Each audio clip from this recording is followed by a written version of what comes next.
Member for Ottawa South. Thank you very much, Mr. Speaker. Mr. Speaker, for the reasons I will evoke this afternoon, Gatineau Park requires better legal protection. That's why the Liberal opposition will support a second reading Bill C-565. We will vote so that this bill can be examined in committee, where we will be proposing amendments to its sponsor, our colleague the member for Hull-Aylmer. Gatineau Park is the only federal park that does not benefit from protection from Parliament. Contrary to national parks, its borders can be changed, its territory can be sold, roads can be built in it, without Parliament being seized of such matters.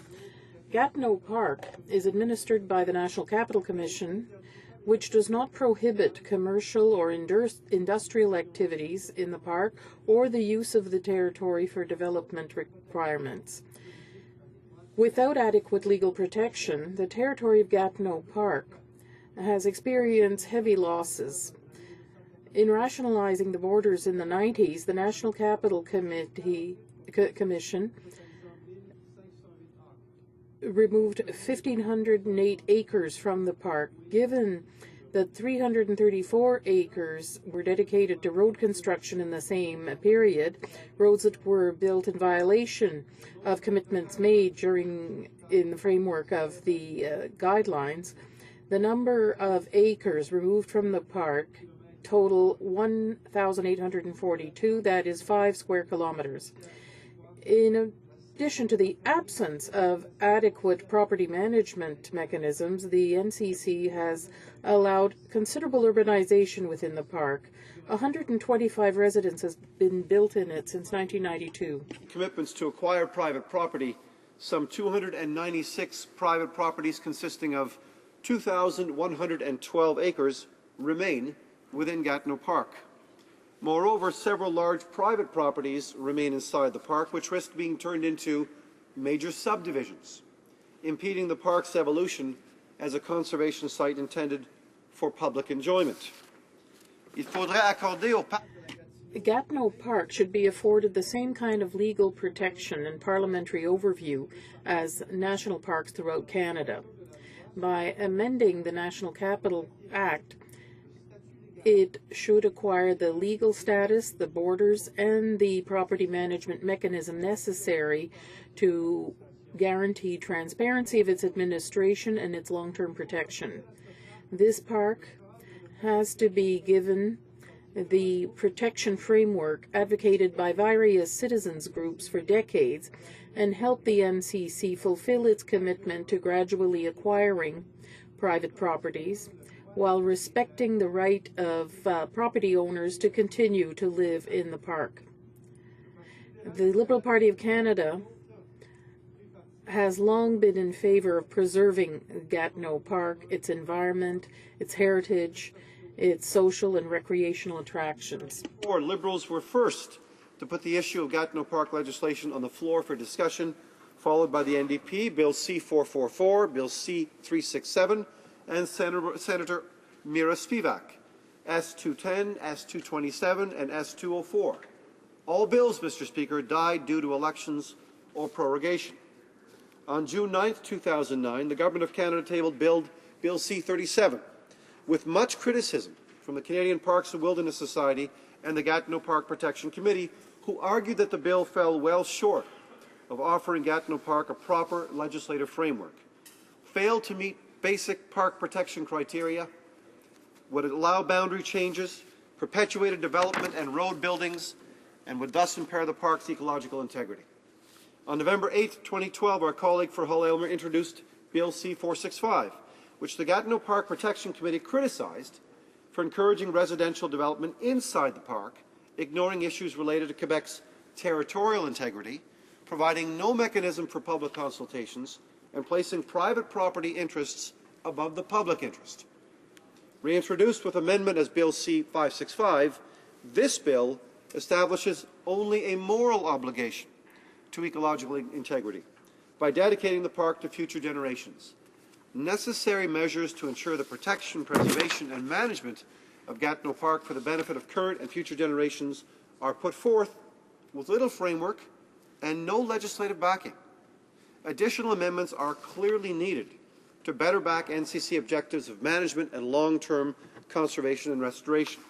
As it stands, this bill lacks statutory protection and adequate parliamentary oversight, and thus fails to effectively support the establishment of measures that would better protect and preserve the ecological integrity of Gatineau Park. Even more, this bill contradicts Section 14 of the National Capital Act, which stipulates that the NCC can resort to expropriation of private lands whenever it becomes necessary for the purposes of its mandate. As stated by Jean-Paul Murray, Secretary of the Gatineau Park Protection Committee, and I quote, "By stipulating that the NCC cannot infringe on private property rights, this bill is an open invitation to landowners to subdivide and develop their land as they see fit, since it will entrench their right to do so. That clause works against another section of her bill mandating the NCC to acquire private park land. Acquiring private land and encouraging its development are contradictory objectives." Close quote. It's clear that additional amendments are needed to better back NCC objectives of long-term ecological integrity while still respecting the rights of landowners. At this point, before further consultations and discussion, at least two amendments are needed. First, there's a need for a right of first refusal. Clear regulations would obligate a property owner to give the NCC the first chance to purchase the property should the owner decide to sell, subsequent to which parkland may be bought and sold on the open market. By no means does the right of first refusal limit property rights of landowners. Only owners themselves have the power to bring about the circumstances which would vest any right in the NCC to buy their property. Rights of landowners must and should continue to be respected. This amendment simply requires that landowners give the NCC right of first refusal. It does not limit property rights in any way. It would allow landowners of lots within Gatineau Park to continue to live there and to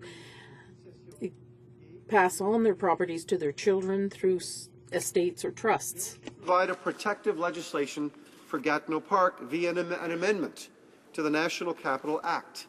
Such a legislative framework by Parliament would support the NCC's role as park manager and would give the park the same kind of statutory protection and adequate parliamentary oversight given to national parks throughout our beautiful country. It is likely that other amendments will also be required.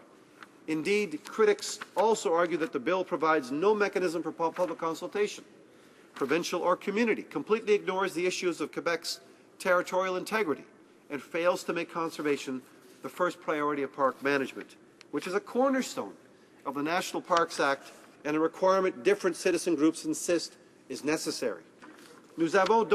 Therefore, we have our work cut out for us. We should be considering this question in committee with the member for Hull-Aylmer and other colleagues, as well as all citizens who appear to testify, in order to find the legal protection that is appropriate for this gem that is Gatineau Park. I'm disappointed in the remarks from the Parliamentary Secretary to the Minister of Foreign Affairs. The Minister of Foreign Affairs is a minister previously of the Environment, the regional minister here in this region now for 8 years, and in this 8-year time span, during which he's appointed 2 CEOs to the NCC, 1 chair of the board, he has taken no action whatsoever to strengthen the ecological integrity of this beautiful national park on our doorstep. Shame on that minister, with all of his powers, all his influence, and to hear again the parliamentary secretary claim that some legislation is forthcoming is disappointing at best, Mr. Speaker. Thank you very much. All right, please.